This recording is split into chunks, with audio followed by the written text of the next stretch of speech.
mosusu te na kolanda bobelisi nzela na yo nani alakisanga nzela ya solo bobele yo la vie, la vérité, le chemin mosusu te se yo Yesu nzela oyo ekosaka te se nzela na yo bayebatalelaka yo bayokisa masoni te papa ya borfelin bana bitike mosungi ya baveuve mobikisi oyo asekola ngai liboso ya banguna na nga alongolanga na maboko ya baini banga. C'est avec assurance na koyemba Yesu azali lisungi na ngai lisungi oyo ezangaka te na tango ya pasi. Olobi na ngai natie liboso na yo banzela mibale kufa mpe bongo kasi olobi na ngai mpona bongo naye kososola ete yo nde ozali bongo. Nzela na yo eza nzela oyo ezopesa vie. Nzela na yo eza nzela oyo toza na assurance ya avenir na biso. Oh Jésus, nzela mosusu eza te bobeli nzela na yo. Alléluia.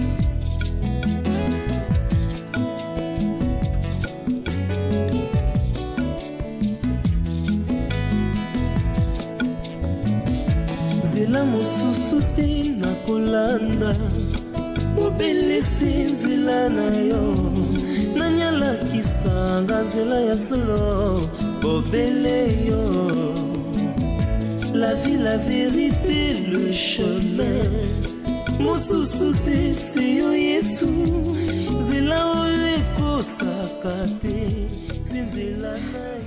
Mama nzambe aza malamu nzambe ayoki kolela na biso mama. Camarade nanga Grace. L'autre fois tanga yaka n'expliquaka ye comment situation nous surtout traverser et puis naza na incapacité à continuer classe. Vu que yo za na mbongo te donc n'expliquaka qui est vraiment elle bisenga ka OK na yoki na sola na papa bango. Et nzamba sali ngulu mama. Nzamba yoki kolela na biso. Nakendaki pa papa na bango. Papa na bango andimi. Andimi ni? Mama papa bango andimi.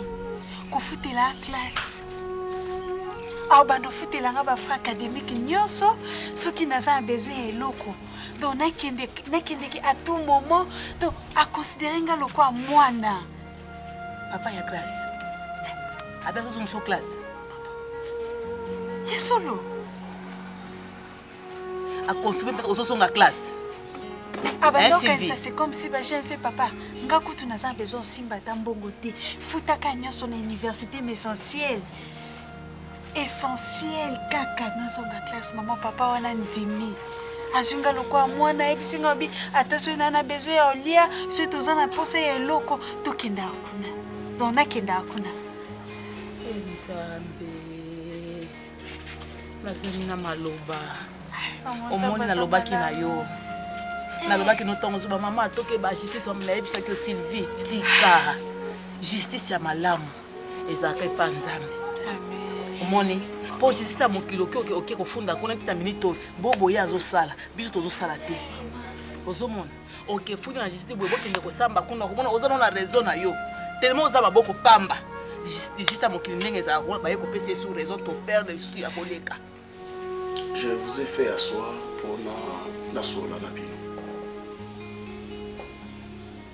Vie est un mystère. Et dans la vie, makambo susu oto salaka et toyebaka te nini ekokomela biso lobi pesi malobi. Nalingaki mingi naloba na yo Ronel. Je suis en vie. Le quoi papa faut y ekola kozala malamu na bato. Un jour peut-être na ozalate, qui sait? un jour peut-être na ozala te so oyekoli kovanda malamu na bato te souffrir sérieusement na vie. Lelo, tu peux profiter de mes relations. Lelo, tu peux profiter de mon entourage pour peut-être naza en vie. Mais l'obiso qui nazate avec ton comportement, entourage nanga et rejeté facilement. Même ma famille est rejeté facilement. Alors comment on a tout pambaté? Deuxième des choses, au bandomona la collègue à Grâce à Obandakoya Awa. Collègue la petite fille là, Sylvie. Ok, oyebi ete mais Obandakomona ya bandoya Awa. Mais il va quand même temps. Okobandakomona ye a Obandakoya Awa. Non, on a une petite fille aza Nataya Mukuse. Obandakomona ya Obandakoya Awa. Peu importe. Il est très bien.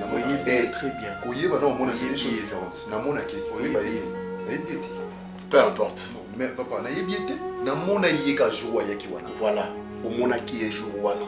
Mais akobandaka kozala awa régulièrement. Papa, yene mtubombi komba collègue wana munene makasi ko. Akobandaka koya awa mikolo nyonso presque. Donc yene bobenga collègue. Donc akobandaka koya awa régulièrement. Nalobaki vanda nye nzambe akosala osa orpheline Sylvie ta lelo individu moko boya mbimika alobi afutelo classe donc yo ozozonga classe maman naozonga classe mama eza mama yesemo kolela te nazolela souci te naolela émotion naozongela classe maman azofutelo classe ezangi intérêt eloko tadi andimi afutelo classe atyelinga intérêt moko te condition moko te alobi pe te ke ona koma soki mwana mosala soki te vraiment alobi eloko moko te aconsidere nga mwana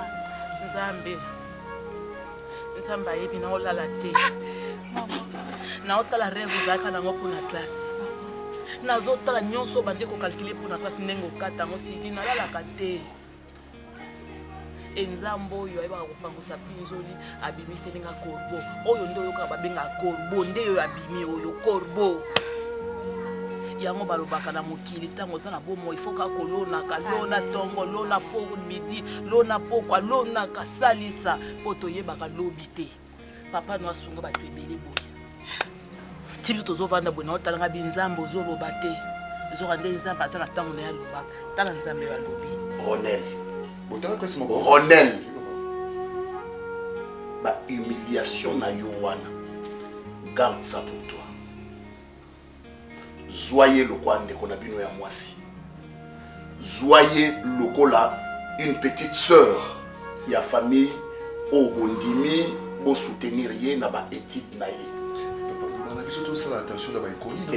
Neti ye boza ikoni moko. Suna bina ba ndubete la yo masolo ya mwana wana mwasi papa na yo moko okamu fongola monoko. Masolo ni yo bete. La sele na moti Obena yebaki na yebi etiti katsa bete les solonzo. Les solo nini? Grâce, laisse-le parler. OK? Loba. Koloba bonenga ya botino ndo Non, tsenga tembe pondre oloba déjà que tu n'as rien à dire, tu veux créer. Eh, tu veux créer. Monsieur papa, Loba. Mwana wana suka na sorcière numéro 0. OK, Après après banda kovana bandu. Camarade na Paul oya kufaka na mwa banda kosana compagnie ya brasserie. Zo se rappeler na ye. oui. Nièce na ye. Et après Peut-être Kasi Loba, moi je t'écoute. Loba, je t'entends parler. problème t'es ailleurs aussi.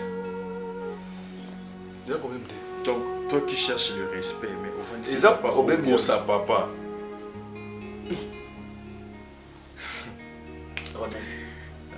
Ronel. Donc, au moins, politesse, n'a pas Ronel. dit une année. Ronel, regarde-moi. Ronel, peu importe sa vie passée, peu importe sa sorcellerie, nga, na divina soute, kakanga mon ne dit rien, na giflé je te dis. Et n'a mis soit grâce. Yo zozonga classe. Nazozonga classe. opesa ye respect ndoto na ndoto na ndo sunga ye parfois na batepe omona ya moko we na ndo sunga grâce po ye aza makasi na bakuru mosusu te omona na osunga ye. Et vraiment, c'était bon, non sango parce que c'est vraiment mon ami. Mais na ko kontimate que un jour il pas cause l'important, nous pas ko toucher mon témoin na ye. Maman, to yeba ka lobité, faut ko sala ka bolam. Côté pe ko futela yo ko yeba te. Doni oza bo simeli bandi obandi non classe. Tango ngai na kolela e. Na tango ya mawa kaka yo Yesu nanga. Kombo na yo nde ano kaka yo Yesu nanga. Kombo na yo nde ano na mituna nanga. Kombo na yo nde ano na mituna na libota. Nazonga classe. Okotanga. Tango ya sotela au point. Tala ndenge nzamba yaka mutu yo sotela mutu point. Nzamba ko ya longoli point. Phrase zo continuer. Amen. Kolela te. Nazolela pasi te esengo.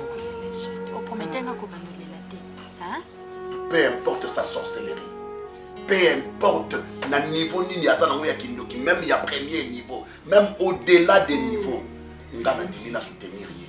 Alors, ne la taquine pas dans la bandozala. Ne la provoque pas, ne la dérange pas. Tikaye azala à l'aise. La position na eko abandoya, c'est moi qui l'ai ordonné. Ngande mutu na ordonné yango. Ngande mutu na ndimi yango ezala bongo. Alors, gare à toi, na mwana mwasi wana. Je crois oyo kinga bien. Si vous pouvez pas collègue na wa qui joue en fait. Parce que dans a besoin pas comme oyo la mbela ngaponga. La belle mo les arrêter tellement passé. Il y a besoin de témoin de ce que tu vois, il est problématique. Ça problématique. Il y a besoin de plan na yonda, il va plan na Loba. Non, on a proposé camarade Jolie. Jolie. Jolie. Parce qu'elle me connaît. C'est une collègue à moi. Elle te connaît. Dans moi, il y a quelque chose à faire. Il y a comme ça, on a l'ambé dans la sur les lampes de l'amba. On a mon nom de l'Éwana grâce. Pour le bien, Tanas n'a le s'arrêter. On avait tant de choses là pour lui, il est dans la Babylone, on a mal tout. Vous voulez que son les atteignent à ma caméra, et vous a quand même bien. Pour un peu dans un kina.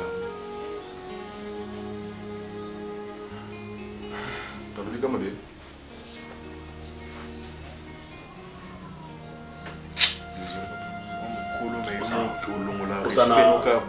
La maturité, Ronel.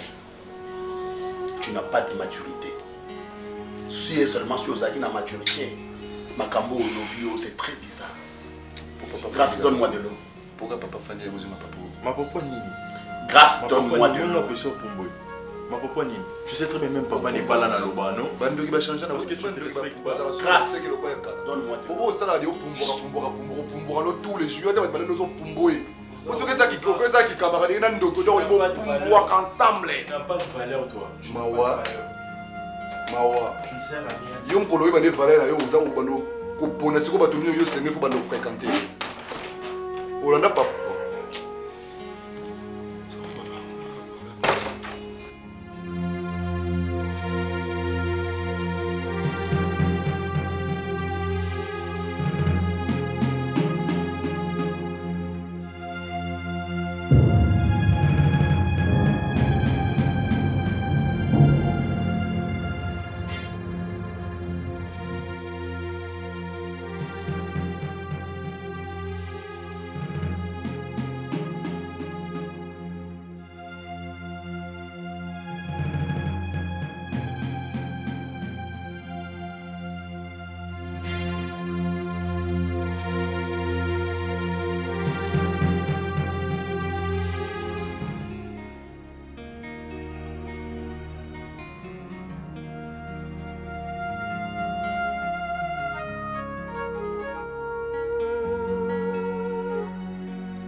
Si papa a signalé que j'avais les scellés.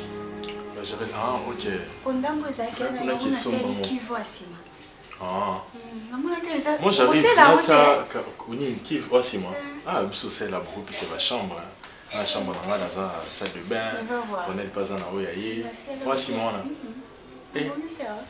Comme ça, on a noyette, on a un carburant et puis et des bisous place aux autres qui vont. Ok. Ok. J'arrive. Mais na poche dans ma cabine. Si. Je peux tout faire déjà. Attends, 17h. Ton papa le gars. Non, ndenga ki boto na zonga boye yo au kalingi comme ça parce que ton bima aussi qui déjà table déjà prête. Ah, c'est ok, plié. ça te demande ça avant. Dans ce cas, je me dépêche. OK.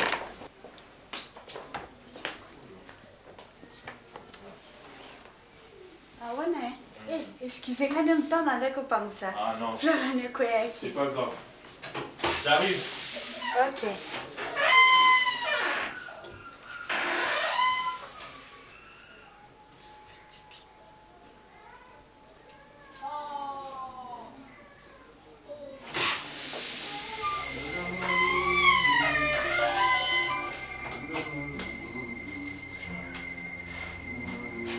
Bonjour.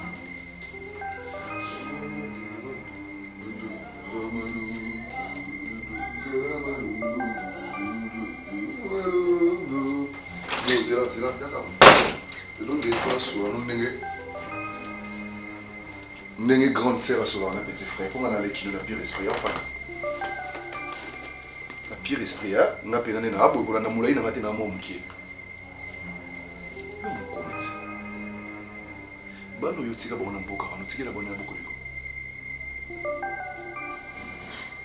grâce akosa o neti nini nayeba eloko ya kosa otonga yaka na ndako akosa o neti nini grâce obi okoma na ope à l'aise unde ndako na bino obwaki mpe kobima molai so moto akoti akosandre yo mbanda mama ya biso o mama ya biso sa akufa kale mpe na otala niveau mama ya biso na ye kokani te eloko lwasaka kwa mokolo ta mosu eza elongi ta mosu na bana boni boye ko mama donc yo outa so wapi place obimele yebana te place ozalaka yebani te ose retrouver na cuisine mpo komo olambela bato biloko olia donc tingani na fandi na nga boye biloko na olia na pokwa yo moto olambanga yo yebi olamba neti spécialité no koto olambeyaka nini po oza makasi na loso mafuta mbila mpona kotala boye yaka eloko oyo oyeba olamba loso mafuta mbila matembela to mbolambanga bileli moko ya bakala ose retrouver na ndaka bato moko boye ata yo moko mpena nofandi ozomona teke eza place no te jeune fille na lelo 21e siècle na modèle suki bafundika elobelaka lote boni koyo otya fama bato na libabe boye ozomema botutu na place mo makambo eza nango te boni boye boni bisalela boye na sens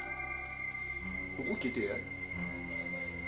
pokende ezela nini po grâce obalo te okosola moni grâce wana aleki nanga yekaninga sozozela libala akotikala obalo te mpona kotala boya kitoko te oza bien te oza na pasi olatala bien te oza na sola kitoko en fait wana eloko moko te mona mbana kotala mpe boya te lipabi ala nzele yo talisa pene eza mabe yo nga na yo talo yo oza lingole nga na lingole te oza mokolo na nga na mosika soki ta mokolo na nga bongo grâce ndabota melobilobi yao ozomona ete oza la bienvenu te na kati ya ndako ozosela nini ozomela omwa ncuaka papa mama etala po kei to nene ozela nini nasimbi biso nabelei na kokangelo te naza besoin na explike yo detail na yo source na yo awa na bienvenu te ndako oyo eyambaka bato onalinga yo yo moto botanga yo nzele na nga tina bando olingo tosali ndeni na makambo likolo olingo na tokeno ndenge nga na fandi bonalinga yo epe olobi na nga lesbi nake olinga nga te kwani na obeto mbata nga kelingo wana yobi nzele na nga donc nango pena otalaka nzele na nga bana yo kopusa na ta na chefi wasi ozala bienvenu te ke boko yo ozolo kozwa poison na place moko kanaki te bokufi na wapo tiki na vie ya pasi zonga na oti ozoya na ope à l'aise okoma oye tous les jours dans son intervalle de jour moko lobi oye olekisi lobi oye oyo ozo osala nini ongai hérita parle oyo ngai oyo soki papa na lula daye nga mna oza charge makambo to na lingi yo te kinde oza bienvenu te oza sali te ndako na oyo ezocorrespondre na yo te nano bonongo na monongo ndipo oyokama tu es sale oza bien te tu es pauvre en plus ndako eza ya bapauvre te obendela so libabe bata mbongo basangana na bata mbongo ya pasi basangana na bata pasi makambo kotanga na bafilme nde suka na batele na réalité ezaka te neti nga na olingo pokenda nga po famille na bino nyonso na ekoma na charge na nga nalongola bino kuna place bovandaka na balie namema bino wapi bata boyoka baprofiter ti So na monyo a. Musu na monyo a. Na otina ba violer lai. Olinga ukubanga violer ya. Banga muti. So na monyo so na kata na ko ndana otina ba violer. Donc soko lingi ko yala lifote. Donc gagner qui la vie ko beta ma famille no beto mbata. Yim to lia ba ngamba tino le famille bino. Ngamba tino lia ba. Oboma tete no oboma mama no oboma ndeko nyonso ta vie pour régner. O ki bo konzanga suka no kana butu na moyo zakate. Tande bo sara derrière. Soki muso yi so ngai. Na otina ba violer. Inutile oyebi sa grâce pour grâce encore sortir na telo mi batela nga na tina ba violer. Qu'est-ce que vous avez gagné? Li mo di boso ngalo mwana. Mba. Obi za mwana sanelo ke lo ma wa nga ofeli na nga wenje. Oh, ate ba bien ko to adopter mwana ajo za mkola ndako mo bimba to adopter yo bino ba t'abonner wa ba botela ba héritage. Oya papa ba mo limo na ko le kabana ko lo ndako eza sens te. Bino boto boya na ba mfuti mona bo semer des autres na kata foya ba déjà ba bino. Oh, boni boy, yeso zana so zana sera na komone moza beya mati. Wala ba sera ba pichuna, wala ba sera ba mandolina, oyo comme Sylvie. Po bo maka indi sa âge. Donc il luke siko yo kolela. Là on pas voulu tout faire. Ma miss no ate ha, to na matanga te to na bembeta. Tango satana belemi.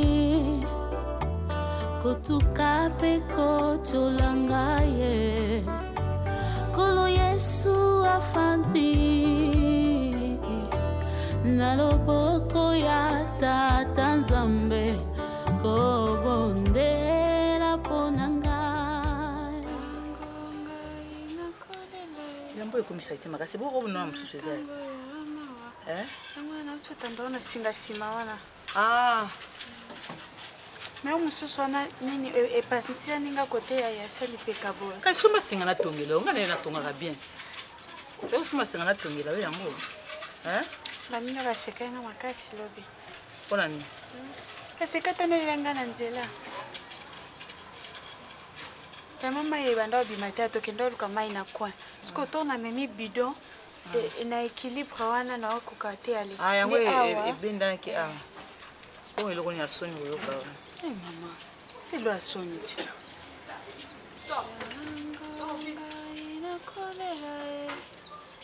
Matango ya mawa kaka yo Yesu nanga. Kombo na yo. Pesa wana tongeli yango. Ko bana changer liso wa buka moko wana mibali wana faut tonga na wana iko matamo 4 te. Bien que ça soit et mon âge soit kitoko te mama. Eza bien. Boni maman. Bien. Ah ben bien. Oyebi te opisaki ngai abe mbongo amai na akula. Napesaki déjà ti. Bongo ya ndako opisi te. Natuni yo te mpona locataire tango ozala na ndako yo moko oyebi te okotaka le 28 kasi nalobi te napesi yo grâce mpo opisaka obele 5 ndenge bato nyonso bapisaka. Kaya tozala makoni olekisi mikao minei te kasi ezalaka soki ozala na mbongo te mama tala na juima po boyeme mpo tozala mpe bato na kote ayo nsinga na kingo lokola ntaba mee te kasi olobi na ngai yambo mpo nayeba mwa mikao wana minei tikali. Mama tona nyongo. Osolaki na pa Richard te. Yani yo vandaka nano nye. Nisali na. Oh mama. Pour ni à chaque fois sozo balikambo mwana nga lobi okata ke bongo na ibite. Mpa mona na yo mikolo saka bajoso la ya lukaka kotia maloba liboso. Saka moni oze ekaba. Oyebe ekaba. Na mungala te mama. Oza mungala te. Obaki musoi. Naza mswahili. Ekabeza biso ezalaka ntango bojo oleka na balinele to na boto jongo motado za jongo te ekaba azalaka monoko bebuyo soki oti obe na mai tubuku. Mama nasala oni nyongo likambo te limbisa ngai lisala asali nini. Ndazo comprendre te. Ya yaki awa yebisi nga lobi yo lobi na pesa. Nana ayaki Papa Richard. ayebisi yo nini.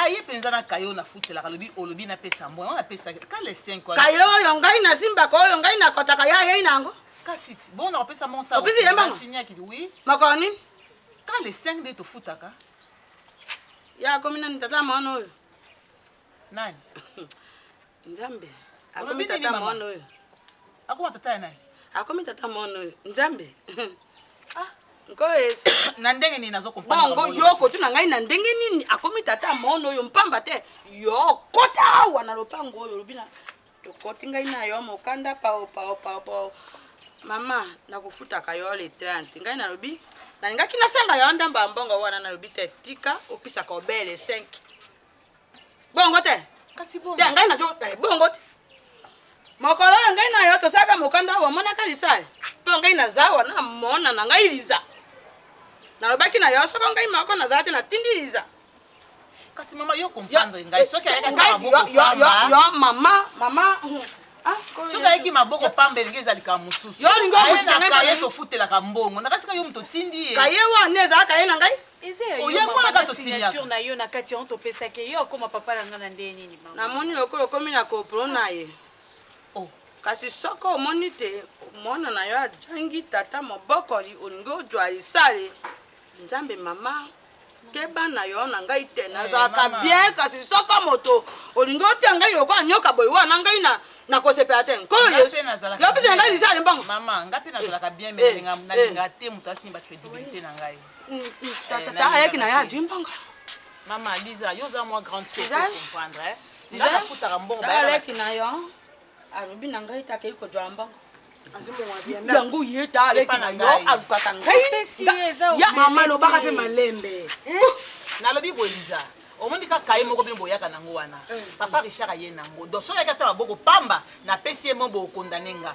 aye na kaye bofutela tofutelaka mbongo nga bamona abiki kaye wana mpo azwa yango seke mama moto apesi ye yango napesaki namoni kaye Lisa makambo nyonso na biso nga nakomaki papa Richard azalaki te yo oke epesa ye olobaki na ye responsable azwa kaye wana avopesa ye fa kotuna na yo moko namonaki kaye yango wana omoni te ye mobali na ngai te olobi kaye oyo mobali amameze siko bokomi mpe na ye akomi na ye mpe asinye kaka kaye tofutelaka namoni kaye te namoni na kaye te mama Étoile omesana kopesa mbongo epa na biso papa Richard te osala bokanda na biso mpo tokoloba mpe tomoni yango te boso eza kaye na ye asombi kaye na ye na ndenge na ye kaye na ye akokopie na lisignature na nga obike bino mpe boaka compliqué franchement boaka compliqué parce que ntango boya tosola bino makambo nyonso jamais bokopesa moko papa Richard mais bopesi eka na mutu makasi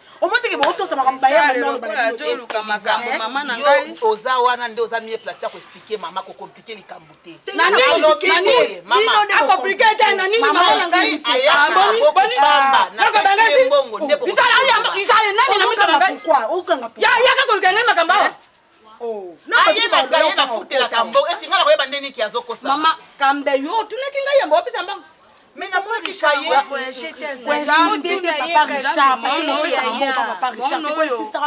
mwana oyo en tout cas bosimba tosala yo oh mama ngai moto apesaki mbongo mwana na yo ado tiaka ngai monoko mingi ngai nalingaka bongo toza nkoko keba te azaka impoli te mama soko yo oza na mposa ya lisale te ajwa yo koma mwasi na ye jwa ye kasi na mbongo na ngai na loye te asimbaka monalinga te moto asimbaka ngai mpe nalobi na loye ngai mpe nalingaka moto oyo asimbaka to tiela ngai buyeke tapi soko olingaka te mais que Cécile kasi toluka papa Richard tozwa mbongo mono ya sali lelo ngai naye mama Étoile mbala nsima kosala yango te na comprendre yo osala makambo nyonso na biso papa Richard aza papa leki na ngai mais tokota ye na makambo wana te donc bino boya okuta ye toprésenta bino ye esili mpo na ye donc aza na droit ya kozwa mbongo te ni ya mai ni ya courant ni ya ndako ana droit te bopesaka ye na comprendre na kobandela yango te mais eloko nini esalaki napesi mbongo mpo aye na kaye kaka yo nga nafutelaka ayaki nango nayebi ke eza impossible akoki okota kuna na ndako na bino taki ezwa kaye wana donc namoni ke botindi ye mpo nayebi ke aza papa leki na kati ya lopango awa donc bolimbisa vraiment tango satana belemi kotuka mpe kotolanga ye kolo yesu afandi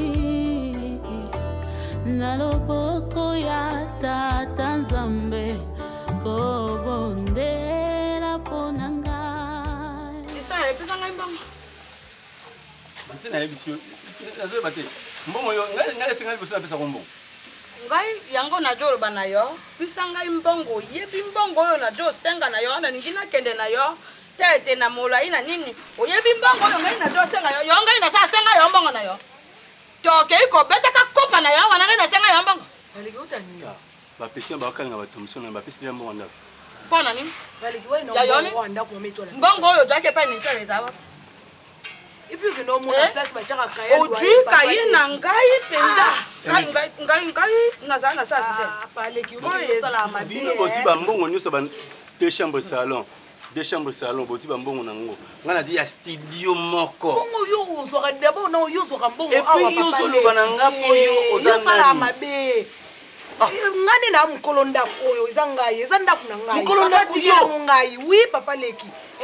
Yo kezo mbongo na ndeni. Lisa eza ngai na jwa kamba ndako awa.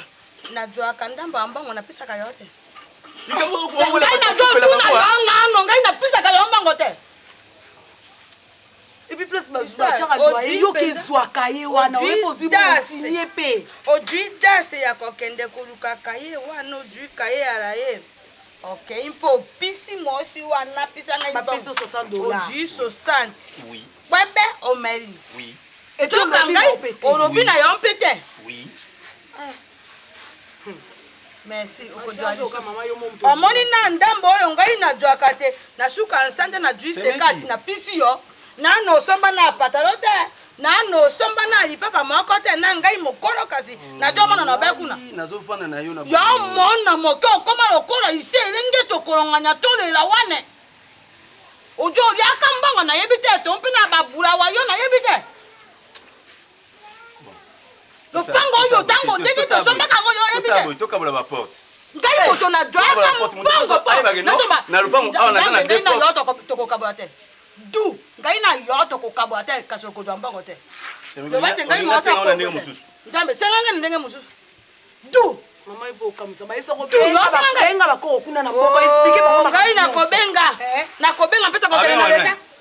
Yo ko mona ngai to ko kena ngai na wana leta. Ko Yesu. Leta. Lo bate ngai na zana kisasa te yo moto mingi na tanto kozonga tozongi wapi.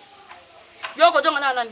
Kasi toke na leta après tozonga na. Yo ngosi ale mosa. Mama. Te yo ngosi ale mosa. Mama. Oza moi ça grand. Mama. Boni? Ya jolu tisaka boyini. Mama ko tundeza na se sili na ngo. Ya jolu tisaka boy elolo kwango lisala tosaka ni. Kamo Njambo okojwa. Yoko moni ngai vene maze imbécile a trouvé okojwa. Yoko na yamba yo. Merci. Aile lo wayela. Ni na mbeto bimisaka solo angai. Fa kote ma boso ngai na moto na ba pisi yembongo na re mbongo a commission obongo na nini te na couper kuna solo. Tika likambo te ta yo oyebukana na avanda a nazaleke mokolo lupango oyo mosona kina no malembe oyebi nkombo na ngai nani oyebi nkombo na ngai nani maiza ne bolole abanga ke tumba te abundaka mutaka na moyi kotwa ngai mpo na mokolo te kasi naza mentire kemba ndoki na moyi obini ozaka ndoki oza na oni tikulu bakaka ona ya mission na moyi na butu ozaka na film suna butu ngai te question tu na wana répondre naza mwana nzambe papa leki okoka nonga yo jongisa okoka ngate oyo eza ndako na ngai eza mabele na nga papa na nga tikela ngai mabele na yo bato mboka basi balobaki batiki lopango mpo na ngai mama tikala parce que aza mama na ngai batanani bato mboka bakata ye makambo nyonso babizengi wana loba soko yo moto osombaka nkiti oyo Njambe banga makambo na moyo la pongi malamu na butu ngai na kolala mpongi mpo na moto oyo akei na sama mota yebi te moso oyo nazaka na ye bien na bandi abandi na ngai naza mona moke mango za mosa ndu tina nini alata bilama ngai yo solanga yo lobi wana mama na la pili merci non mais tu sais la fille là elle se prend la tête oh yebi na yo makambo te omitika kaka ba diriger yo olika na groupe d'études au banaka ko lobo bandoloba ça n'a pas de sens. Non,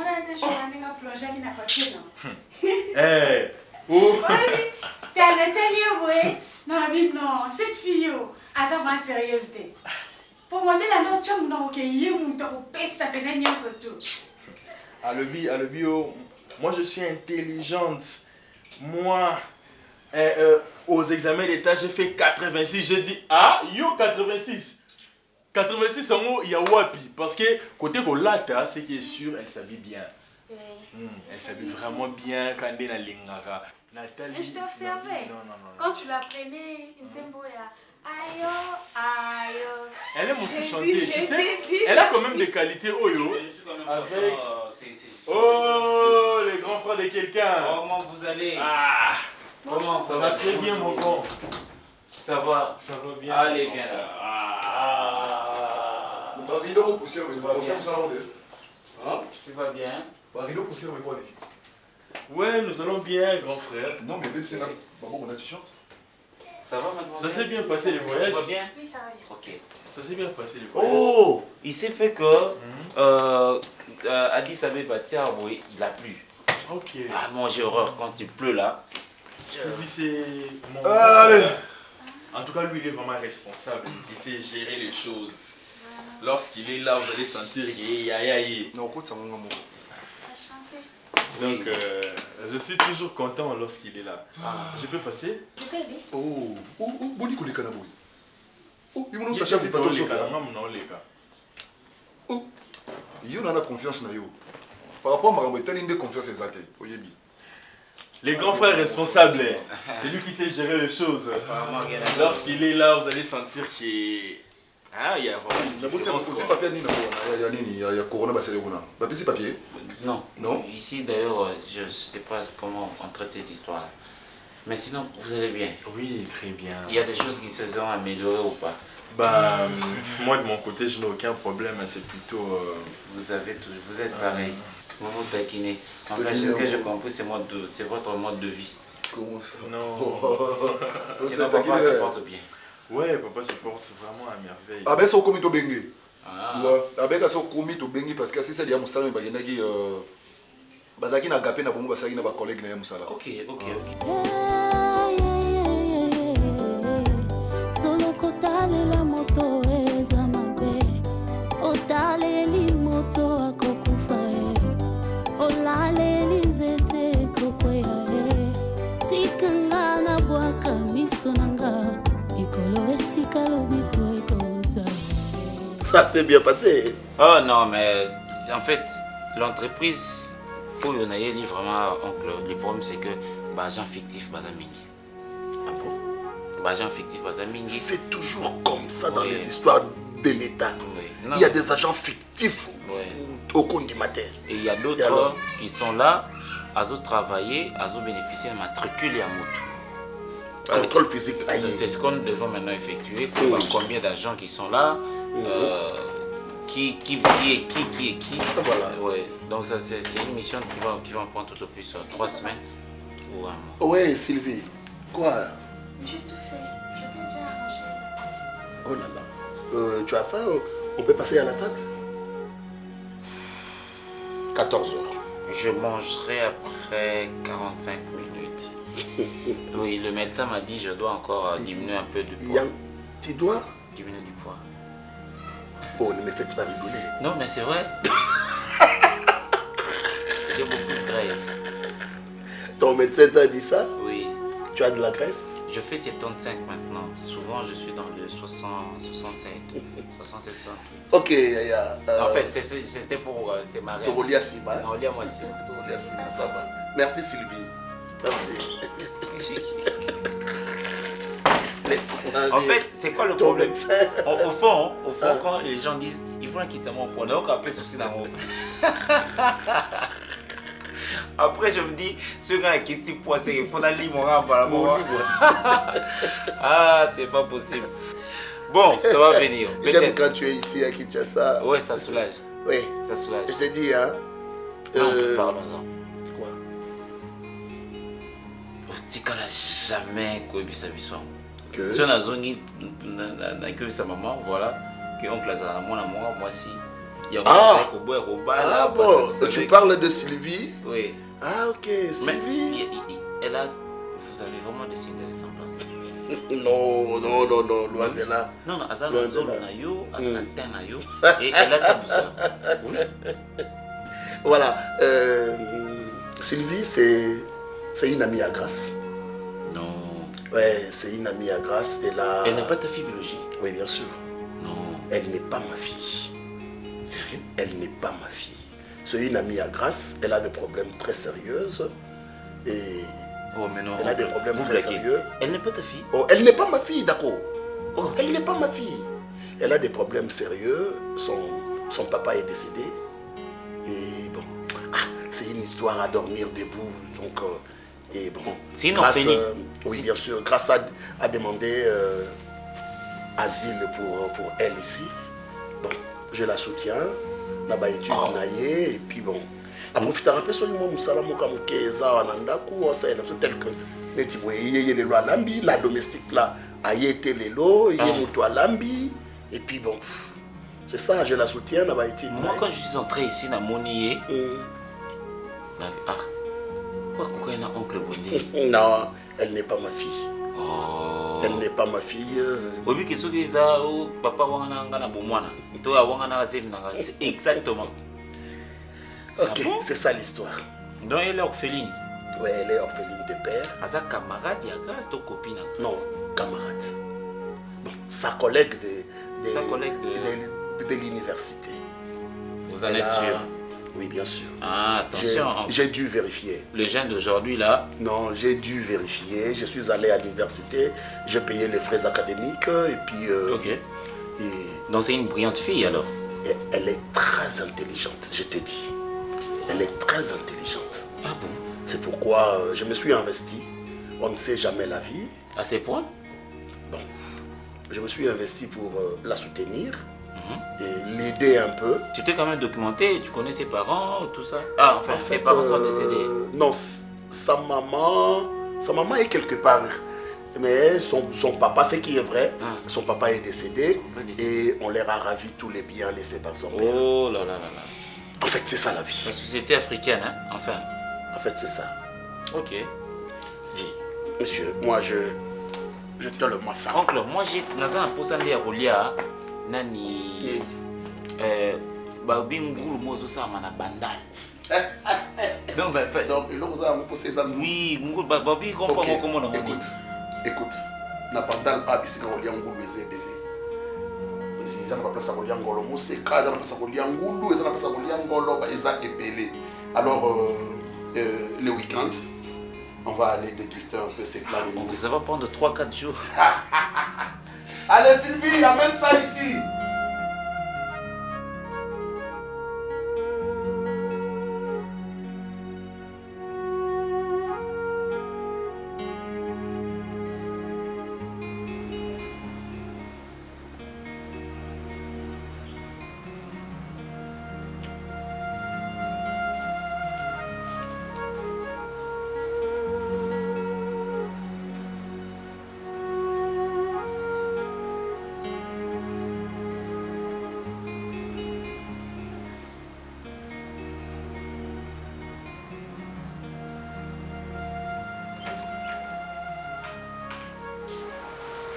Bonjour. Bonjour. Ça va? Oui, ça va bien. Vous avez besoin de moi? Non, ça va. On doit arranger ça. Je vous dérange? Permettez-moi de vous déranger. Vous étudiez là? Oui. Je peux voir. Je prépare quelques questions liées à Ok. mon travail et à fin d'études. Ok. Ah, c'est bien. Vous avez une très bonne main. Merci beaucoup. Ok, ça va.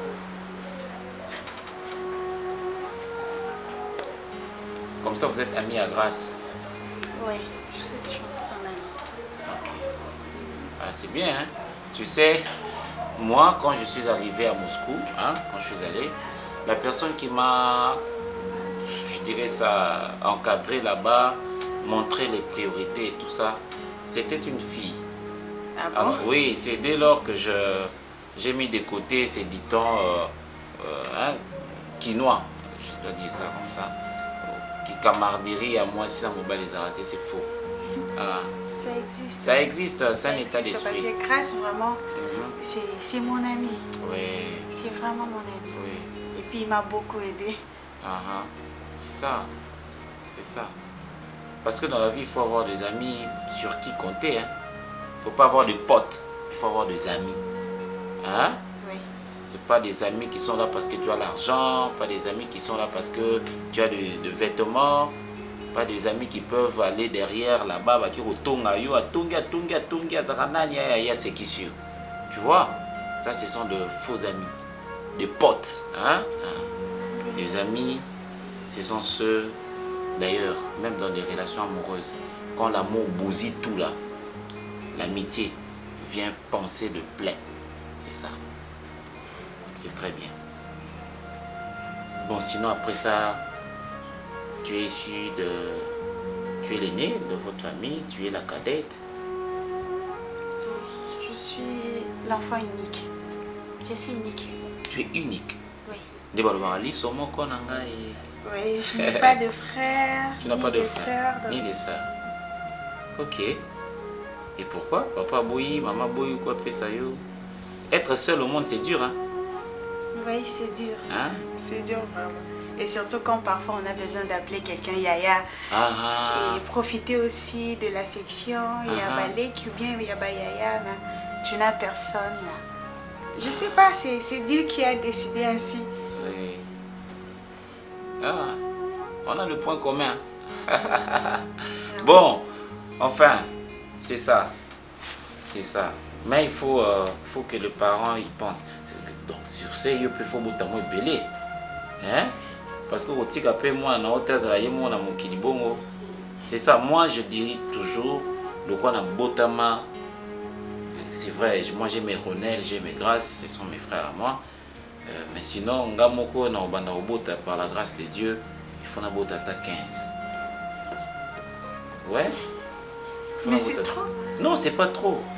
Parce que Moutsoza Yomoko, tu n'as personne à qui partager, surtout quand la vie te donne ses revers. Tu vois? Donc les parents sont en vie? Vraiment, c'est une longue histoire. Très longue, hein? Oui. Mais ça peut se relater, non? Oui, bien que ça fait mal aussi. Ça fait mal. Peut-être ça peut se dire comme une histoire, mais c'est une réalité qu'on a eu à traverser et on continue aussi. Ce n'est pas avec possible. ça. Mon père est décédé. Papa Koufa? Oui. Et désolé. Il faisait confiance. Il faisait confiance au fait. Il y a ami à maman. On était bien, mais aujourd'hui ce n'est plus le cas. Quand papa est décédé, maman s'est décidée de parler avec son ami pour que son enfant puisse se remplacer là où mon père travaillait. Ok. C'était les exigences et l'entreprise Wana pour que... Attends, c'est là. Votre papa décéda et votre mère trouve mieux de mettre na musala ya papa Nabino, na poste ya papa Nabino, l'enfant de son ami. Bon, au fait, la réalité est que na musala ya papa basengaki maman apesa mwana moko ya papa pour qu'il a remplacé na esika wana. Et vu que à cette époque-là, Nantek aussi ça diplôme d'état et je n'avais pas cette facilité wana ya okota na poste wana. Ma mère avait eu une idée d'en parler avec son ami pour qu'il akende kosala na esika wana. Donc à cette époque, tu n'étais pas éligible à remplacer papa Nabino. Oui. Ok. Et comme convenu, ce qui a à la kuna, il a fallu abandonner études pour que je puisse continuer et en même temps nous aider aussi à subvenir, n'a pas besoin ou même payer aussi le loyer. Qui doit vous aider? Monsieur Bobo. Ah, monsieur Bobo, l'enfant l'enfant de l'ami de votre maman. Oui. Ok. Ah, ok. Et c'était pas le cas. Quand il a commencé, tout au début, les choses marchaient normalement. Il venait nous donner l'argent et ça nous aidait au moins à faire quelque chose, au moins à trouver des nini à vivre. Et un de ces 4 matins, il s'est décidé de tout arrêter. Qui? L'héritier par circonstance? Oui, il a dit que il ne peut plus continuer à nous aider parce que c'est comme une sorte d'exploitation et que tous le coup la punda. Je vous jure, il a dit des mots tellement méchants. Or que maman c'était juste dans le but que tout y est bandani à vivre parce qu'en cette époque-là, nous avons qui n'a moyen au côté si canate. Attendez, s'il vous plaît, il faut que tu arrêtes d'abord de pleurer, ça va me permettre de bien cerner. Votre papa avait, comment je dois dire ça, son numéro de matricule, n'est-ce pas? C'est ces numéros de matricule qu'on a donné, qu'on a remis à ces messieurs, ces fameux messieurs Bobo qu'il a remplacé dans Moussala. Donc, il bénéficie d'un privilège, il y a papa Nabino pour, hein, n'est-ce pas? Alors, l'attente était que il y ait le quoi Sala, le quoi Bino. Déjà, tu n'as pas de frère? Votre maman pouvait donner votre c'est pas moi. Tu n'as pas de frère? Je n'ai pas de frère. Ah, ok. Je n'ai pas de frère. Mais un cas, moi, n'a pas encore. Ah, tu es la fille unique. Tu es la fille unique. Oui. Ah, ok. Donc, c'est ma mère au fait. Il y a une démarche surtout pour que il y a côté na katia esikawana, mais je vous dis que tout a basculé.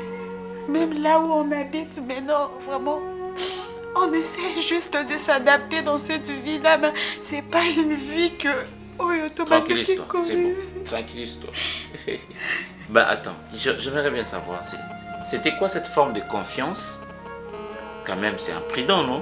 De prendre un poste qui revient d'office à tes enfants, de le remettre à un enfant d'une amie. C'était quoi cette forme de confiance qu'avait ta mère à son ami? C'est son ami d'enfance. Ah, son ami d'enfance. Oui. Ok. Et collés ensemble, vraiment, il n'y avait pas une différence. Ceux qui m'ont libéré, ils pouvaient juste dire qu'on était une vraie famille. Ok. Et je l'appelais même mon frère. Et... Tu appelais qui? Ces fameux monsieur oui. Bobo. Je l'appelais même mon pote, mais... Le petit Bobo? Oui. Ok. Et... Maintenant, c'est quoi sa réaction? Il ne veut plus vous subventionner, vous donner votre part. En fait, c'est comme Bobo Kanaki, non? Il veut plus.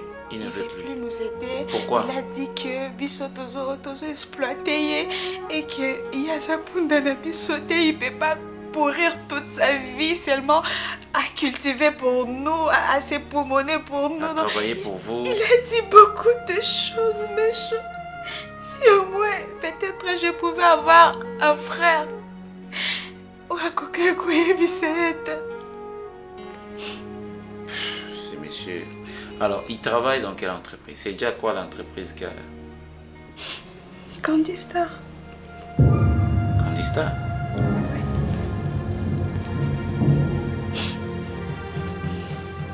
Mais c'est l'entreprise des monodites? Ok. Oui. Ah. Le monsieur c'est Bobo. Bobo. Monsieur Bobo. Son vrai nom c'est Bobo Manouka. Mais on l'a attribué le nom de mon père, Mabana, pour qu'il puisse jouir au moins n'a pas faveur nous sommes qu'il y ait la poste. Mais au final, il ne veut plus nous aider. Il nous a rejetés, mais il continue à porter le nom de mon père. Et on ne peut plus même faire marche en arrière pour nos jours à la boussole et puis pour leur dire que ce n'est pas... que ce n'est pas son vrai fils. Attends, Tu es une Mabana, toi? Oui, mon nom c'est Sylvie Mabana.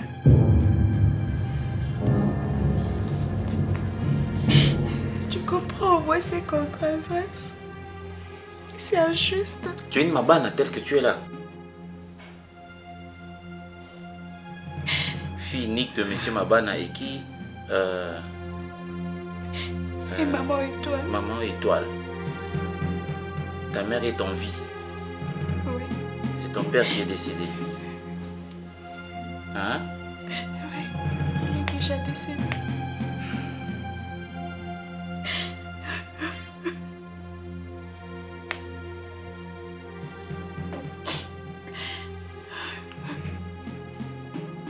Donc papa na kufi na musala bozwi mwana ya camarade Boche.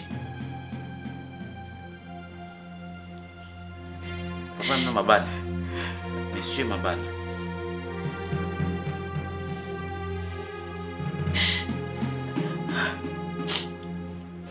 Tu as son image? Tu as quelque chose de ton père? Tu as quelque chose de ton père? Tu sais que, en fait, tu sais que moi je suis fils unique. Moi je suis fils unique de ma mère et de mon père. Seulement que moi je suis fils unique de Monsieur Mabana et Madame Annie.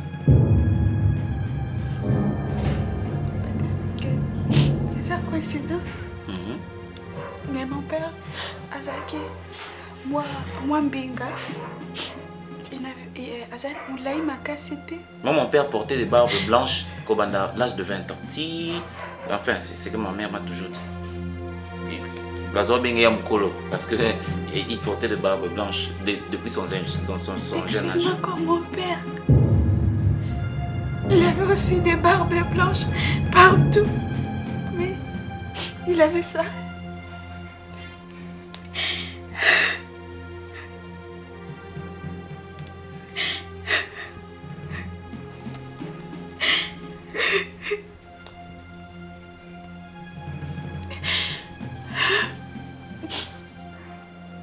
C'est lui ton père?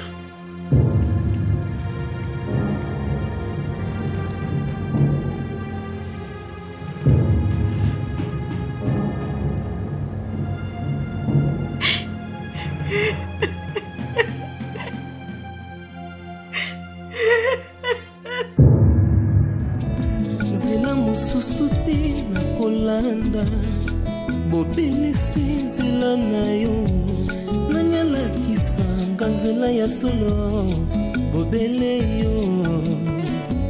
La vie, la vérité, le chemin mosusu te se yo Yesu nzela oyo ekosaka te se nzela na yo.